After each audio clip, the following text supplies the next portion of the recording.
Hello friends, welcome to Pandi trends. இன்றைக்கி நம்ம சேனலில் ஒரு சூப்பரான நான்வெஜ் ரெசிபியோடு வந்திருக்கோம். அதுவும் சீ ஃபுட் ரெசிபி. மீன்பிடி காலம் வேறு வரப்போகுதுங்க, தடை காலம் வரப்போகுது. ஸோ மீன் ப்ரான்லாம் கிடைக்கிறதுக்கு வாய்ப்பு ரொம்ப கம்மியாக இருக்கும், ஒரு 45 நாளைக்கு. ஸோ கிடைக்கும் போதே இந்த மாதிரி ஒரு சூப்பரான காரசாரமான இறால் மசாலா தொக்கு செஞ்சு ட்ரை பண்ணி பாருங்கள். எல்லாருக்குமே ரொம்ப பிடிக்கும். வீட்டில் இருக்கிறவங்களுக்கு பார்க்கும்போதே அப்படியே எச்சி ஊறுது பாருங்கள். இந்த சூப்பரான காரசாரமான இறால் மசாலா தொக்கு ரெசிபி எப்படி பண்ணலான்னு வீடியோக்குள்ள போய் பார்க்கலாம் வாங்க. அதுக்கு ஃபர்ஸ்ட் இது பண்ணுறதுக்கு இறாவை நம்ம மேரினேட் பண்ணிக்கணும். ஒரு பவுலில் ஒரு 1/2 கிலோ போல் இறாவை நல்லா சுத்தம் பண்ணி சேர்த்துக்கிறேன். இது கூட 1 டேபிள் ஸ்பூன் அளவுக்கு தனி மிளகாய்த்தூள், தேவையான அளவுக்கு உப்பு, இதெல்லாம் சேர்த்துட்டு இந்த சின்ன கப்பில் 1 கப்பு ஃபுல்லாக தயிர் சேர்த்துக்கிறேன். இது கூடவே ஃப்ளேவருக்காக 1 கொத்து போல் கருவேப்பிலையும் நம்ம சேர்த்துக்கலாம். கருவேப்பிலை, கொத்தமல்லி தழை இருந்தாலும் கொஞ்சமாக நீங்கள் சேர்த்துக்கோங்க. என்கிட்ட இல்லை, நான் சேர்க்கலை. ஸோ நல்லா கலந்து விட்டு நல்லா ஒரு 1/4 மணி நேரத்துலேருந்து 1/2 மணி நேரம் வரைக்கும் ஊற வச்சுக்கோங்க, போதுமானது. இறா சீக்கிரம் ஊறிடும். இப்போ இது இருக்கட்டும். இப்போ மசாலா ரெடி பண்ணிக்கலாம். ஸோ இந்த இறால் மசாலா தொக்குக்கான மசாலா செய்கிறதுக்கு தேவையான பொருட்களை பார்த்துடலாம். ஸோ இதுதான் இதுக்கு தேவையான பொருட்கள்.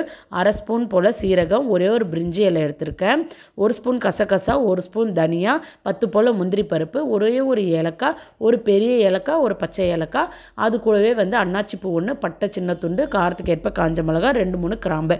இதுதான் எனக்கு தேவையானது. இது எல்லாத்தையும் பொறுமையாக வானலில் போட்டு ரோஸ்ட் பண்ணி எடுக்க போகிறோம். இது கூடவே இந்த 2 தக்காளியுமே நம்ம சேர்த்து இஞ்சி பூண்டையும் சேர்த்து அரைக்க போகிறோம். ஓகே, ஃபஸ்ட் இந்த பொருளெல்லாம் நல்லா ஸ்லோ ஃப்ளேமில் வறுத்து எடுத்துக்கலாம். இப்போ எதுவும் தனித்தனியாக வறுக்கணும்னு அவசியம் இல்லை, அப்படியே எல்லாத்தையுமே நம்ம ஒன்றா வானலில் போட்டு வறுத்துக்கலாம்.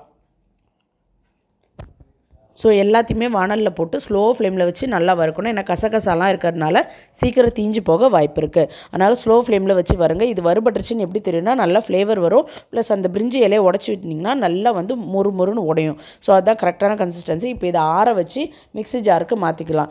மாற்றிட்டு இது கூட நான் சொன்ன தக்காளியும், ஒரு 10 பல் பூண்டு, ஒரு விரல் அளவுக்கு இஞ்சி, இதை சேர்த்து தண்ணி விட்டு அரைச்சி எடுத்துக்கலாம். திட்டமாக தண்ணி விட்டு அரைச்சி எடுத்துக்கோங்க. இப்போ நம்ம மசாலா செய்ய ஆரம்பிச்சிடலாம். இப்போ ஒரு வானலில் ஒரு 3 டேபிள் ஸ்பூன் அளவுக்கு எண்ணெய் சேர்த்துக்கோங்க. சேர்த்துட்டு ஒரு 2 பெரிய வெங்காயம் அரிஞ்சு வச்சுருக்கேன், அதை சேர்த்துக்கிறேன். வெங்காயத்தை நல்லா கலர் மாறுற அளவுக்கு வதக்கி எடுத்துக்கலாம். இந்த அளவுக்கு, எந்த அளவுக்குன்னு பார்த்தீங்கன்னா இந்த அளவுக்கு வதங்கணும். ஸோ அப்படியே ஸ்லோ ஃப்ளேமில் வச்சு இந்த அளவுக்கு வதக்கி எடுத்துக்கோங்க. ஸோ கரெக்டாக இருக்குது. இப்போ நம்ம ஊற வச்சுருக்க இறாவை சேர்த்துக்கலாம். அப்படியே மொத்தமாக சேர்த்துக்கலாம். சேர்த்துட்டு நல்லா கலந்து விட்டுடலாம். இந்த இறால நல்லா தண்ணி விடும். ப்ளஸ் நம்ம போட்டிருக்க மசாலாலாம் அந்த இறாவில் இறங்கணும், நல்லா காரசாரமாக இறங்கணும். அதனால் நம்ம என்ன பண்ணலாம், ஆல்ரெடி தயிரும் ஊற்றிருக்கோம், அதனால் நிறைய தண்ணி விடும். ஸோ போட்டு நல்லா அது தண்ணி விட்டு அது மசாலாலாம் சேர்ந்து ஒரு 50% வேகிற அளவுக்கு நம்ம இதை குக் பண்ணி எடுத்துக்கலாம். ஹை ஃப்ளேமில் வச்சு இடையில கிண்டி விடுங்க. ஸோ பாருங்கள் எவ்வளோ தண்ணி விட்டுருக்கு பாருங்கள். இப்போ இது கரெக்டாக இருக்குது. இறாவும் ஒரு 50% போல் வெந்துடுச்சு.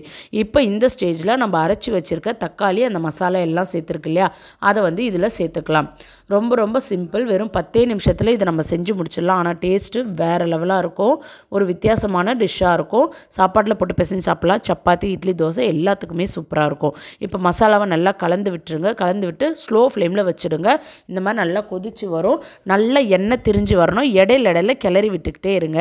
இந்த மாதிரி நல்லா கொதிச்சுக்கிட்டே இருக்கும். பாருங்கள், சூப்பராக எண்ணெய் திரிஞ்சு வந்துடுச்சு. நான் எதுவுமே பண்ணல, இடையில ஒரு 2 தடவை மட்டும் கிண்டி விட்டேன். ஸ்லோ ஃப்ளேமில் சூப்பராக எண்ணெய் பிரிஞ்சு செமையாக ரெடி ஆகிடுச்சு. அவ்வளோதான். இப்போ அடுப்பை ஆஃப் பண்ணிவிட்டு சர்வ் பண்ணிட வேண்டியதான். சூப்பரான காரசாரமான இறால் மசாலா தொக்கு ரெடி ஆகிடுச்சு. நீங்களும் வீட்டில் கண்டிப்பாக ட்ரை பண்ணி பாருங்கள். எல்லாருக்குமே ரொம்ப பிடிக்கும். இந்த வித்தியாசமான இறால் மசாலா தொக்கு எல்லாருக்குமே ரொம்ப பிடிக்கும். கண்டிப்பாக ட்ரை பண்ணி பாருங்கள். இப்போ இதை நம்ம சுட சுட சாதத்தில் போட்டு சாப்பிட்டு காட்டலாம். ரொம்ப ரொம்ப சூப்பராக இருக்குங்க. பாருங்கள் எவ்வளோ கலர்ஃபுல்லாக செம்மையாக இருக்குது. இந்த சூப்பரான இறால் மசாலா தொக்கு இப்போ நாம் இதை சாப்பாட்டில் போட்டு சாப்பிட போகிறோம். நீங்கள் இட்லி, தோசை எல்லாத்துக்குமே சாப்பிட்லாம், சப்பாத்திக்குமே சாப்பிட்லாம். ரொம்ப நல்லாயிருக்கும். குழந்தைங்கள்லாம் விரும்பி சாப்பிடுவாங்க. இந்த சூப்பரான இறால் மசாலா தொக்கு நீங்களும் வீட்டில் ட்ரை பண்ணி பாருங்கள். ட்ரை பண்ணி பார்த்துட்டு உங்கள் கமெண்ட் எனக்கு சொல்லுங்கள். இன்னொரு